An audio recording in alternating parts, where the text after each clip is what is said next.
dia a todos, sejam bem-vindos. Mais uma aula de Geografia para o segundo ano do ensino médio. Eu sou o professor Paulo e hoje vamos falar, né, pessoal? Continuar a falar, porque já começamos esse conteúdo na semana passada, na semana retrasada, melhor dizendo, da formação do território brasileiro. Vocês lembram que no começo eu passei um documentário para vocês chamado Guerras do Brasil, onde o historiador Ailton Krenak ele dá a sua visão enquanto indígena do processo de conquista do Brasil pelos portugueses, né? O que chamou a atenção foi a visão que nós temos, né, enquanto nação, de que foi um processo heróico, né? De que foi um processo de conquista, de descobrimento, até hoje é chamado assim, descobrimento do Brasil, como se o Brasil não tivesse ninguém aqui, né? Fosse uma terra de ninguém. Mas a gente viu a partir da perspectiva indígena que os indígenas já tinham sua história, já tinham seu desenvolvimento enquanto civilização aqui no Brasil, enquanto grupos sociais bem organizados, inclusive em alguns casos socorreram europeus, né? Os europeus chegavam aqui podres, o que chamou também a atenção foi isso, ele ter falado uma coisa muito dura de ouvir, a gente não está preparado às vezes para escutar essas coisas. Os europeus chegaram aqui podres mesmo, né, como ele falou. E os indígenas ajudaram consideravelmente a integrar esses europeus, esses brancos, à sociedade em que eles estavam inseridos, né? Então eu vou passar aqui para vocês, gente, vou reproduzir a tela do nosso material. Certo? Vejam como hoje é o Brasil, né? Isso aqui é um mapa que mostra o Brasil em 2010, tudo bem, ainda vamos ter... Lembrando que foi o ano do último censo, né? Como é que eu escrevo, pessoal? Censo, o censo que o IBGE faz, eu escrevo como? Com dois S, com um S só e um C. Como é que eu escrevo? C no começo e o S no final, antes do O. Exatamente. Censo com C, depois o S, como nosso colega falou, Ednael, né? Se eu escrever senso com S, depois com outro S, aí é senso de sensibilidade, de sentir, né? Aí não tem nada a ver, tá certo? Olha, o censo, o último censo do IBGE foi em 2010, não é isso, pessoal? Nós deveríamos ter feito outro em 2020, porque o censo ele se faz a cada 10 anos, essa é a regra. Mas por vontade política, no caso a ausência de vontade política deste atual governo e também por conta da pandemia, nós não tivemos o censo em 2020. E aí o Supremo Tribunal Federal impôs essa obrigatoriedade do censo ser em 2022, certo? Para que serve o censo? Alguém sabe dizer para mim? Qual é o objetivo do censo do IBGE?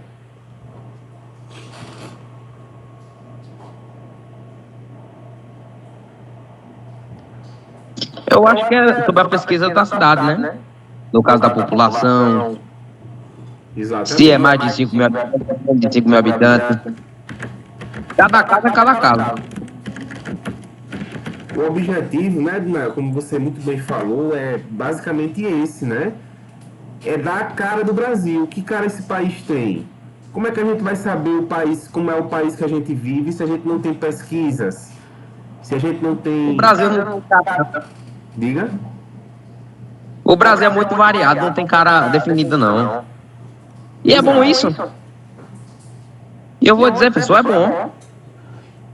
Sim, essa é a nossa grande vantagem. Nós somos um país muito diversificado, né? É a nossa grande qualidade, certo? Mas veja, o censo ele serve para quê também, pessoal? Além de dar essa cara, que é difícil, né? Como a Ednael falou, de definir uma cara, mas ele traça um perfil do país, das regiões brasileiras, das cidades brasileiras, certo? E ele vai ser importantíssimo para as políticas públicas. Vamos supor, o prefeito aí de... Isso, Janine, também, muito bem, né? Conhecimento das condições de vida da população. Quanto é que a população está recebendo em média? Quanto que ela tem de conforto ou de não conforto, de serviços essenciais na sua casa, se tem saneamento, se não tem eletricidade, tudo isso, né? Se a educação está indo bem ou mal, todo mundo sabe aqui que muito mal, infelizmente, né? Mas vejam,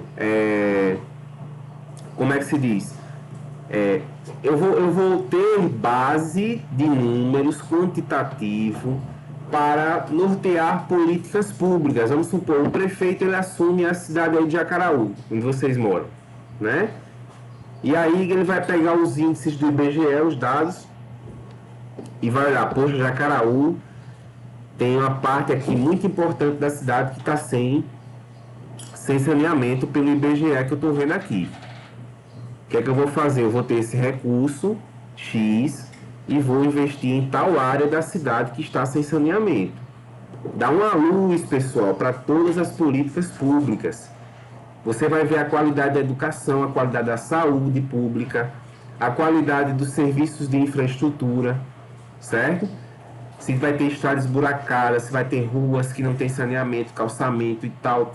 Ou seja, você vai ter todo um aparato para um gestor público, prefeito, governador, presidente, direcionar com sua equipe recursos para aquela área, certo?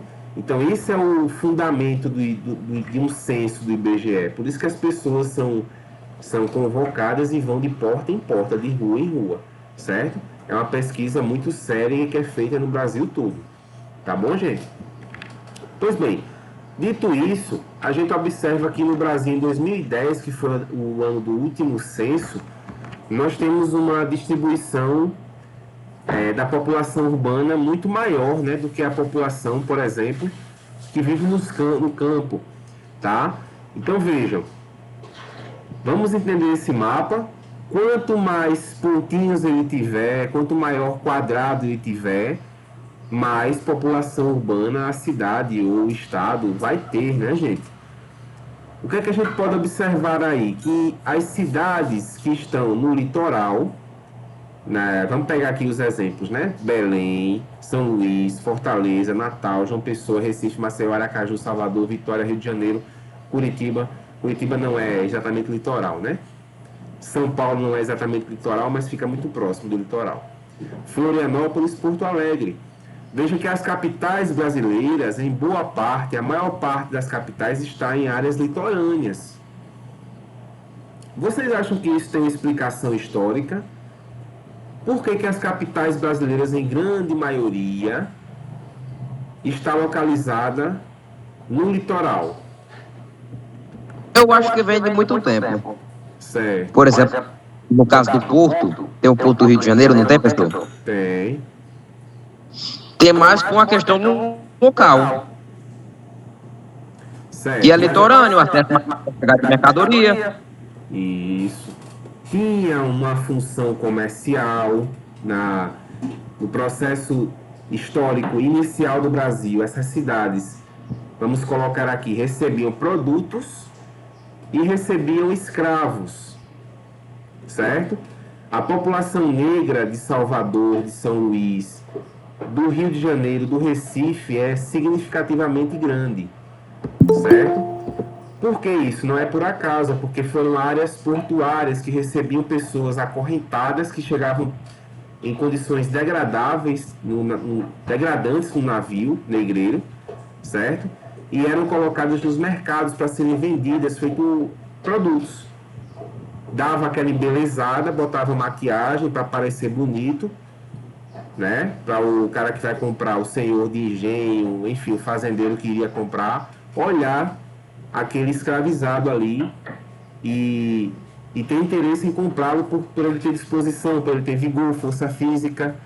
Veja o quanto que foi cruel esse processo da escravidão no Brasil, né?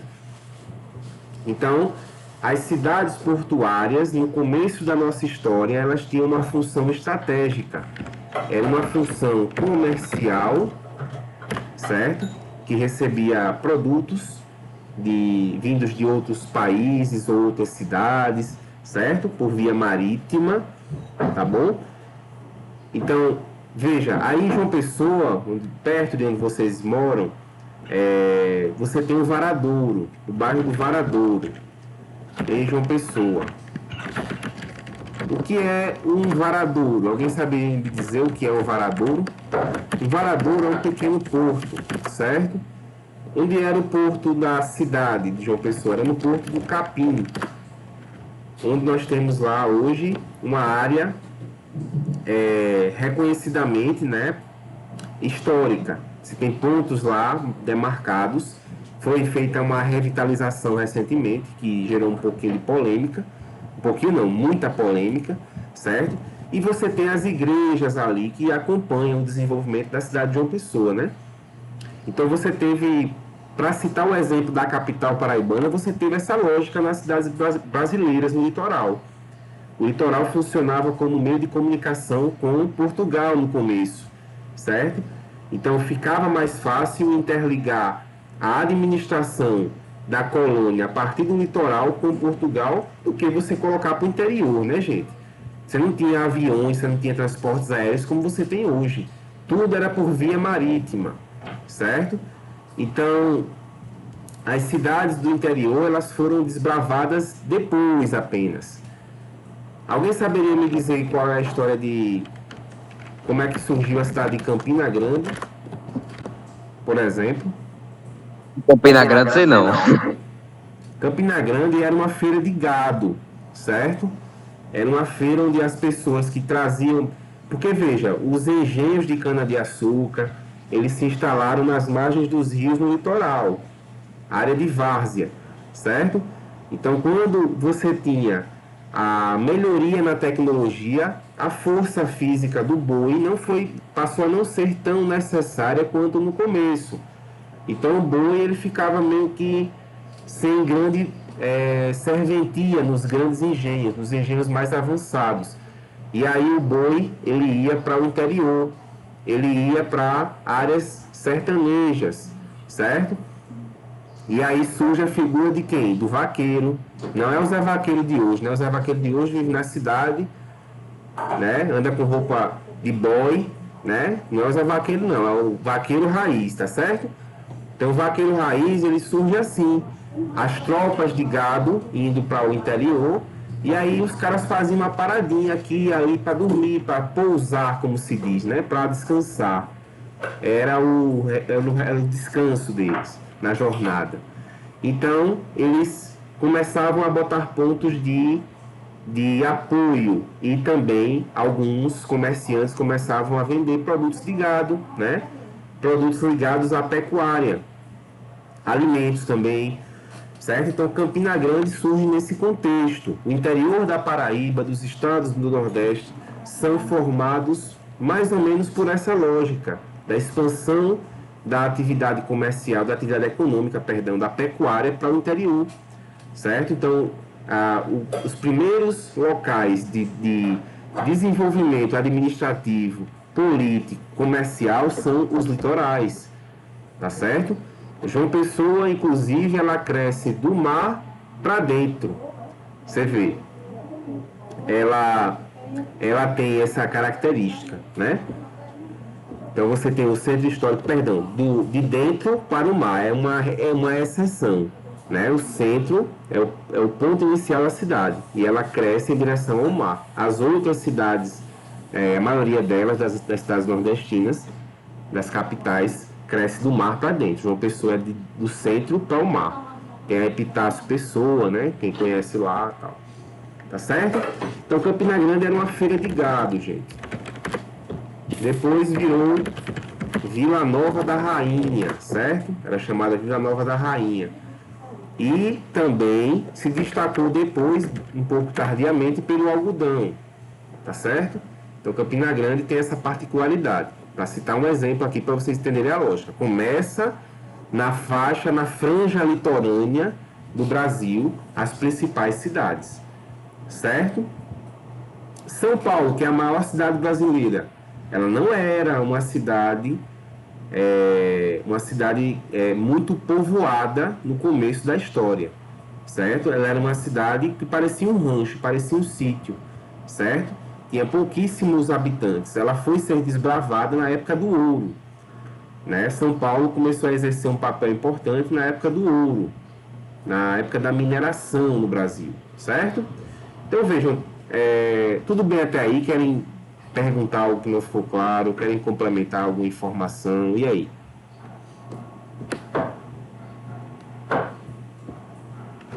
Agora, professor, quando é que São Paulo começou a ser povoada? Chegou Não hoje, entendi, desculpa. foi na época ou não? Na hora que cortou sua fala, não tô conseguindo compreender. Aí eu vou perguntar de novo, porque a internet tá uma maravilha. Quando é que São Paulo começou a ser povoada? Foi na época da Revolução Industrial? Não, veja, São Paulo ela começou a ser importante e, consequentemente, atrair população na mineração. Isso no século XVII, certo?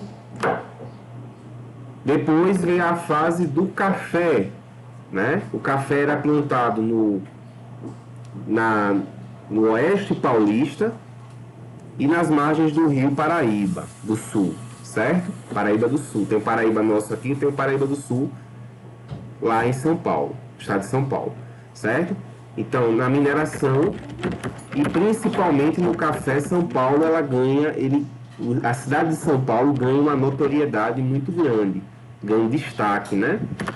O café ele vai atrair muitos recursos, né? Porque São Paulo, veja, era o meio do caminho entre as lavouras de café e o Porto de Santos, certo? Santos hoje, ainda hoje é uma cidade portuária, tem um porto muito grande, muito importante para a economia do país, certo? A cidade de Santos, ela também ganha muito com o ciclo do café, mas São Paulo, veja, é um entreposto comercial entre o interior e o litoral. Então, tudo que vinha de recurso de café tinha que passar por São Paulo, certo? Então, São Paulo acabou crescendo muito nesse contexto, certo? Depois veio a industrialização, né? E São Paulo, como já tinha o capital, já tinha o dinheiro, já tinha os empresários, já tinha os fazendeiros cheios de dinheiro, começou a ganhar muitos investimentos industriais. Certo, Ednael? Dá certo. Inclusive, quando você vai a São Paulo, tem uma igrejinha lá que é a... Oh, meu Deus, esqueci o nome da igreja. Que, enfim, você pode ver o ponto inicial de São Paulo, né? No centro de São Paulo. Inclusive, hoje ainda tem muitos moradores de rua, né? Na crise humanitária que nós estamos tendo no país, muita gente mora nas ruas de São Paulo e você pode observar isso caso você vá lá, né? No centro, muito facilmente. Muita gente morando na rua. E essa igreja onde tem o marco inicial de São Paulo, ela fica no coração da cidade, né? Fica ali próximo da Praça da Sé, coisa e tal, certo? Mas beleza. Então vamos continuar aqui, certo, gente? Vejam.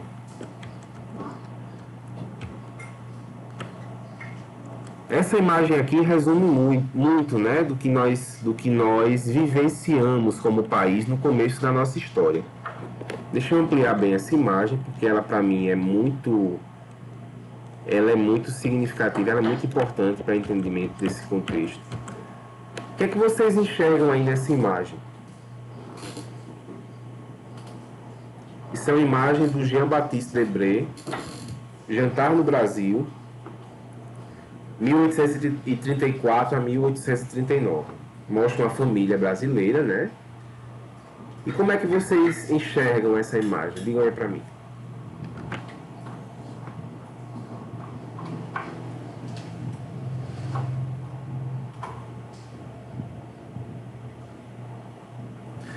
Samuel, como é que você entende, Samuel, essa imagem?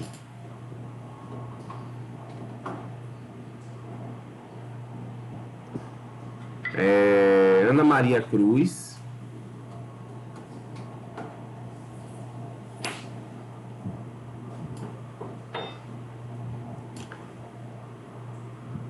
Tá difícil, hein, gente, hoje?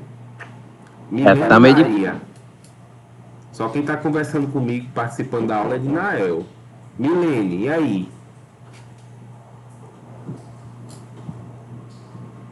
Não, né?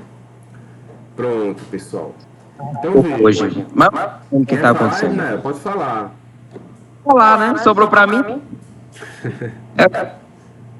É um almoço em família. E nesse tempo, o cravo era um feito de capacho. No caso, a escrava que está em cima tá abanando, verdade, isso não é forma de racismo, que nem a Andresa falou, né? Porque eram feitos de capacho, e quem tinha os bem maiores eram os donos, no caso os brancos. Isso mesmo, perfeito, né? Perfeita a interpretação. Sim, pode falar. E hoje, infelizmente, não é diferente, né? Hoje você tem uma característica muito particular, né? Embora não haja mais a escravidão formal, mas você tem o racismo estrutural, né? Que é um fenômeno muito nosso, né? O racismo ele está tão presente que muitas pessoas não enxergam ele na sociedade. Muita gente acha que hoje em dia é todo mundo igual, cada um depende do seu mérito para chegar onde quer, né? Muita gente defende esse discurso e é um discurso mentiroso e enganoso, certo? Você vê que a partir dessas relações domésticas, né? Veja que aí o papel de servir está nas pessoas de pele negra, os escravizados, certo?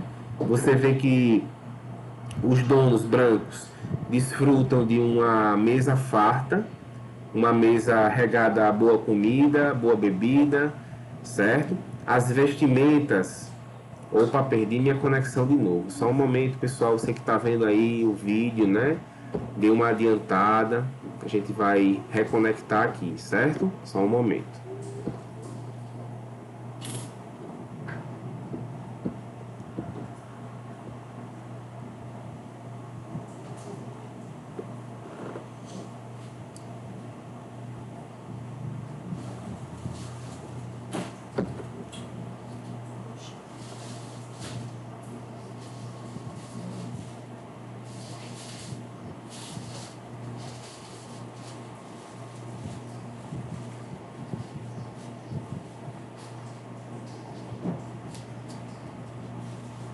Internet.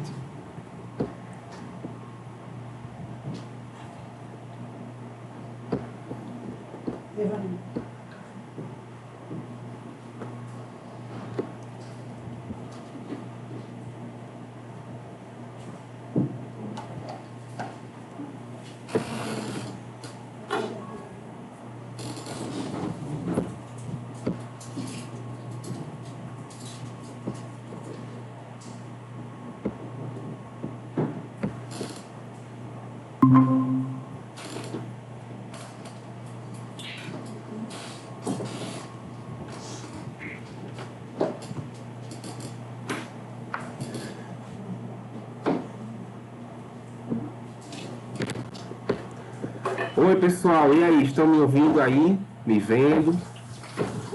Pode ter. Pessoal, perdão aí, a minha conexão hoje está meio instável, né? Fica caindo, já caiu na aula do nono e caiu com vocês aí. Mas vamos continuar, né?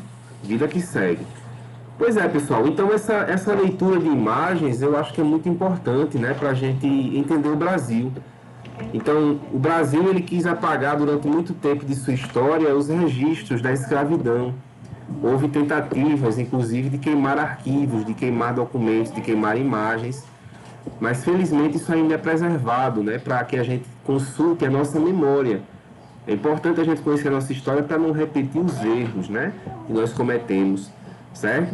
Então vejam, isso é o estudo da iconografia, né, a leitura de imagens. Então, isso aqui foi feito por um estrangeiro, um francês, que estava passeando aqui no Brasil, estava, enfim, refazendo suas pinturas, Jean-Baptiste Debré, certo? Mas nós temos de viajantes alemães, de viajantes holandeses, que retratavam o Brasil nas telas, né? Tá certo? Mas vejam, classes subordinadas, pessoas negras submetidas à opressão e exploração de classes dominantes. Correto, certo? Então vamos seguindo aqui, né? Então vejam, o Brasil, pessoal, ele começa sendo uma estreita faixa litorânea. Como é isso, professor?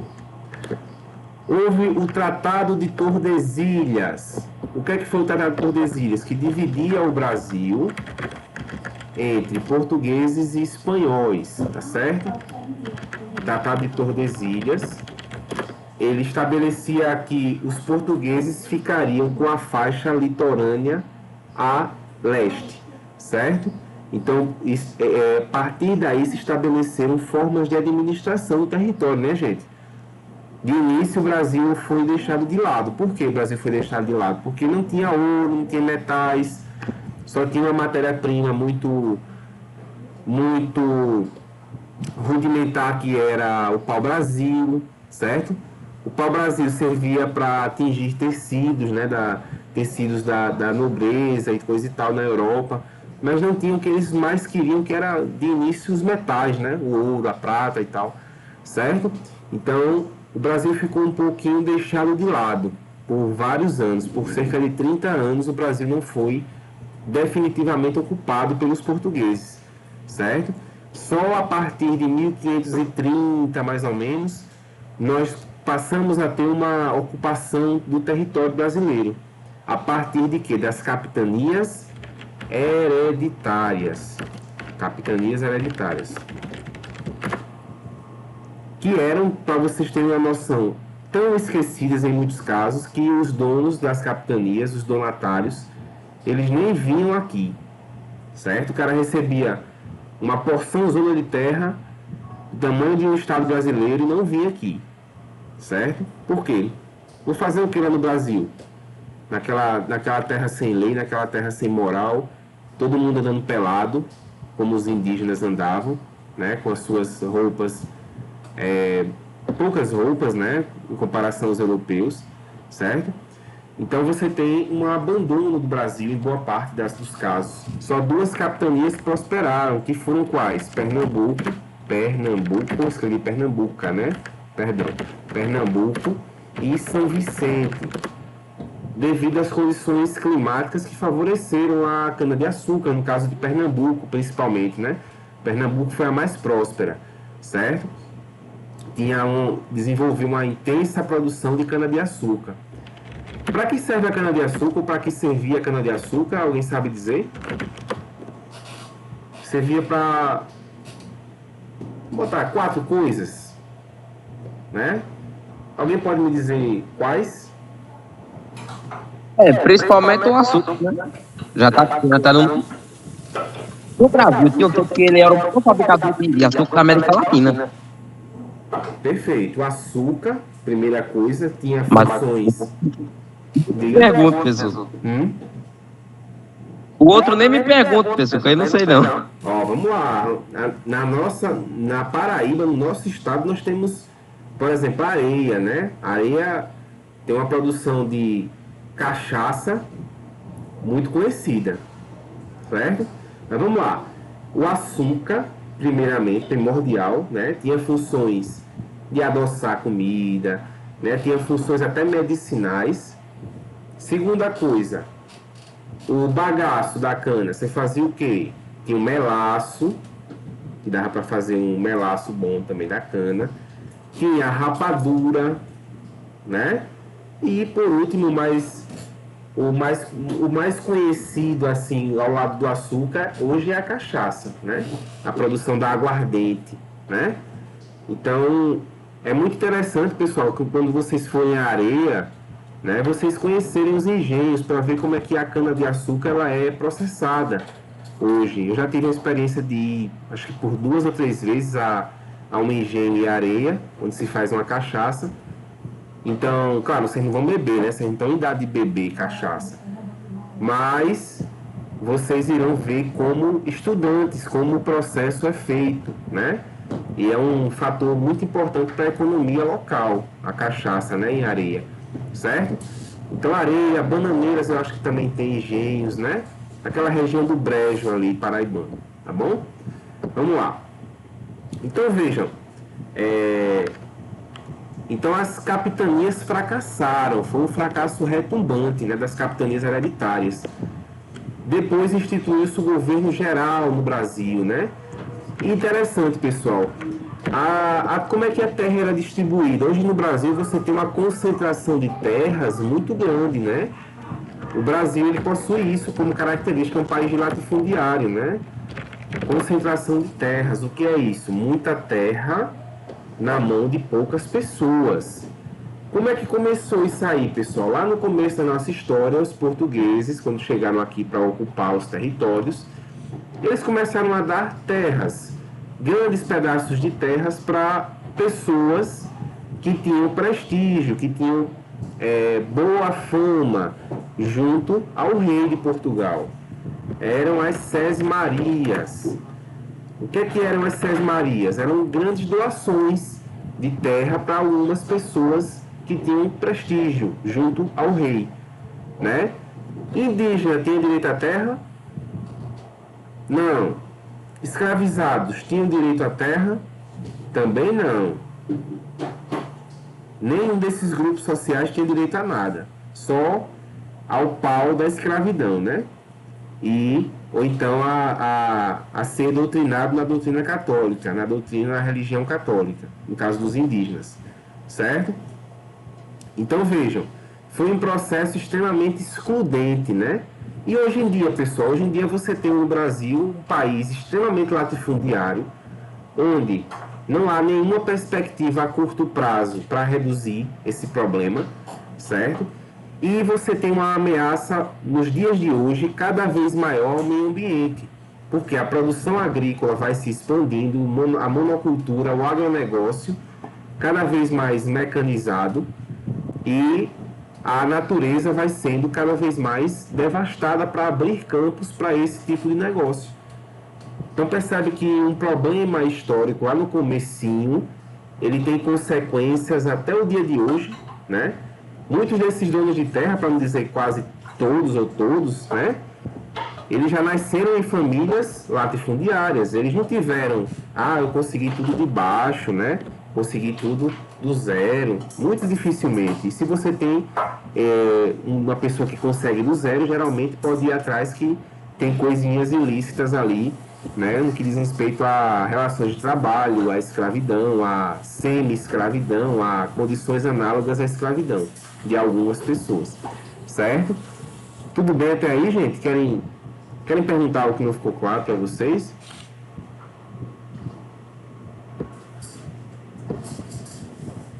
Pronto, eu também posso falar. Pois eu estava vendo, né? Até o Ratinho, né? Ratinho, o apresentador, né? Ele foi recentemente acusado de manter pessoas em condições análogas à escravidão. Porque hoje em dia, pessoal, claro, a escravidão ela não existe mais, né? No papel. Mas existe isso aqui, ó, condições análogas à escravidão. O que é isso? O cara é praticamente escravizado. Ele não tem condições de trabalho dignas, não tem descanso, não tem uma remuneração aceitável. Ele vive praticamente como um escravizado, totalmente ligado à propriedade do senhor, Negócio não. do dono, diga. Não vou sabendo desse negócio não. Pois é, depois E você Ratinho Google tá aí pesquise. Posso até colocar depois no grupo Fez- de vocês a matéria, né? Foi a coisa de 2 anos aí para trás, né? Mas eu posso colocar sem problema para vocês aí no grupo de vocês, para vocês darem uma lida. Certo? Eu só vou dizer uma. Aí é que a máscara cai, né? Pois é, né? Aí a gente vai ver toda a relação, por exemplo, da música sertaneja com o agronegócio, né? Então, claro, muitos de nós escutamos músicas sertanejas, duplas sertanejas, mas sempre existe uma ligação muito grande entre o latifúndio, o agronegócio e a música sertaneja, né? Porque a música sertaneja, principalmente essa vertente mais moderna, os Gustavo Limas da vida, né? Eles são caras que desfilam com aquele estilo de menino, de boy, né? Com aqueles cinturõezões em muitos momentos dos shows, e fazem discursos extremamente ligados ao agronegócio, né?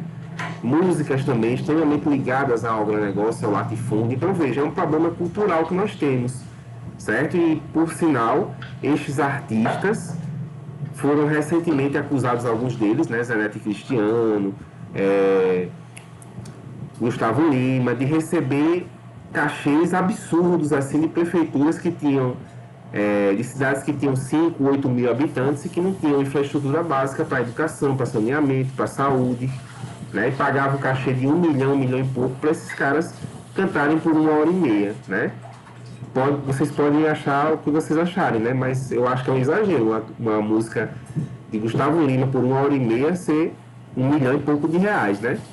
Enfim, percepção de cada um, mas eu acho um absurdo, certo?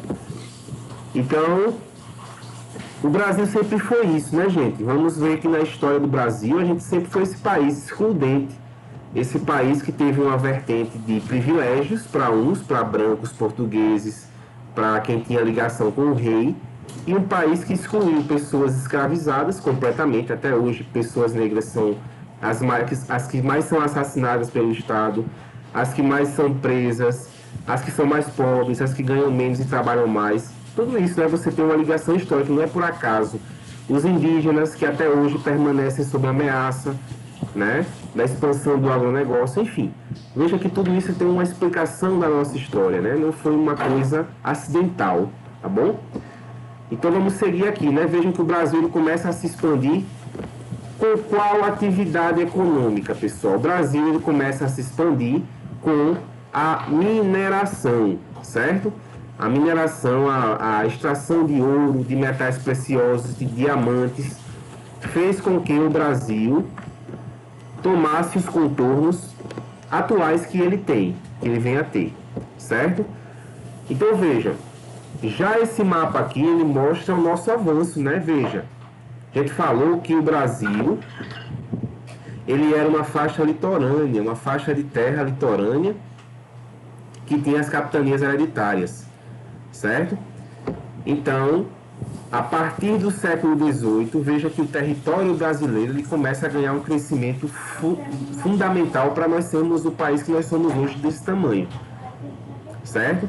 Então, a partir da expansão da atividade econômica, do ouro, da mineração, certo? O correto é a gente falar da mineração, porque não foi só o ouro, foi o diamante, foram diamantes, pedras preciosas quaisquer, que tinham valor de mercado naquela época, certo? Então a gente muitas vezes associa só ao ouro, mas tem cidades que, por exemplo, levam nomes de diamantes, né? Diamantina, Minas Gerais, é por causa do ciclo do diamante, certo? Então, quando a gente estiver analisando essa fase, é importante a gente chamar de ciclo da mineração, certo? Mas uma coisa que é importante a gente entender, a expansão territorial do Brasil teve uma ligação com os ciclos da nossa economia, certo? Veja, na mineração, como é que o Brasil se expande? Os bandeirantes, quem que eram os bandeirantes? Eram caçadores de índios, de indígenas, ou de escravizados que fugiam, certo? Eles serviam para fazer o quê? O trabalho sujo. Qual era o trabalho sujo dos bandeirantes? Limpar o território dos indígenas, matar muitos indígenas, certo? Então eles limpavam, entre aspas, um termo, né, que se utilizava, limpavam o terreno, matavam todas as tribos que resistiam à dominação portuguesa, dominação europeia, e iam penetrando no nosso território, romperam a linha do Tratado de Tordesilhas, tá certo? Eles romperam esta linha e o Brasil se tornou um Brasil parecido com as fronteiras atuais. Vejam, mais uma vez, em cima de sangue indígena, certo? Em cima de sangue africano no Brasil, certo? Tá, gente? Então vejam, essa ligação que existe entre expansão territorial e ciclos econômicos é muito importante de compreendermos. No começo éramos um país que vivia do pau-brasil e vivia da cana-de-açúcar depois, né? A partir da mineração, o Brasil vai para o interior. O Brasil deixa de ser um país que, como dizia um cronista naquela época, né, o Brasil arranhava como caranguejo, né? Andava só de lado. Olha só a analogia fantástica que o historiador Frei Vicente Salvador, se não me falha a memória, ele fez com o Brasil, né? Que os portugueses que chegavam aqui, eles quando chegavam ao Brasil, eles exploravam o Brasil, mas eram como caranguejos, só iam, ó, de lado como caranguejo, né? Só iam no litoral. Isso é importante a gente entender. Pessoal, 10 horas e 54 minutos, eu vou passar a lista de presença de vocês, o Google já me lembrou aqui que estamos em cima da hora. Eu quero saber de vocês, se vocês compreenderam a aula, se vocês têm alguma dúvida, se vocês querem falar mais alguma coisa para a gente concluir.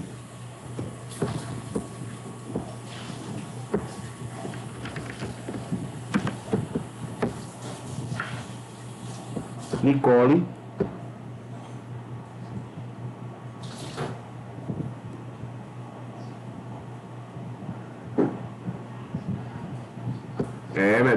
Eu acho que nós estamos só nós dois na aula, viu, né? Fábio Henrique falou aqui que deu para entender.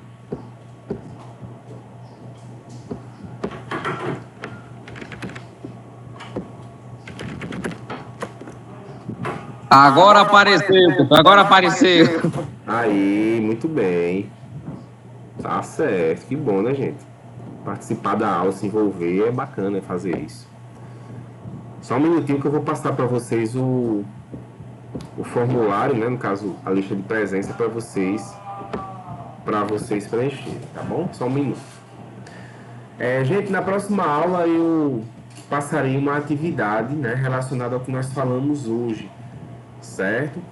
E também vou procurar essa matéria que eu falei do ratinho, né, para vocês. E vou jogar lá no grupo, né, para vocês darem uma olhada e refletirem.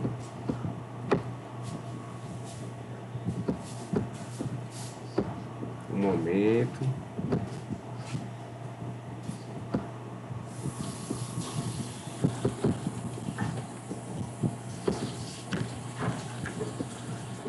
Hoje é dia 29/7. Estamos já caminhando para o final do ano, né? Vamos para o mês de agosto. Depois é um pulo para dezembro.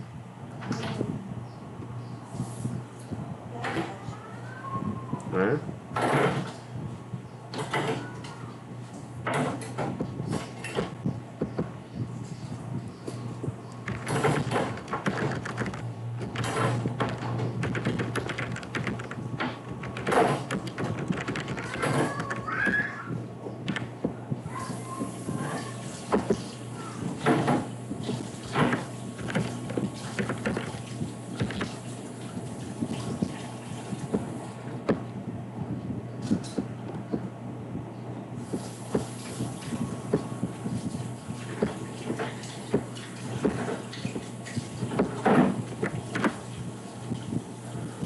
Pronto, pessoal, cá está a lista, certo? Por favor, assinem, cliquem em enviar no final. Desejo a todos vocês um excelente final de semana. Cuidem-se bem e a gente se fala na próxima sexta-feira, tá bom? Um abraço a todos. Tchau, tchau.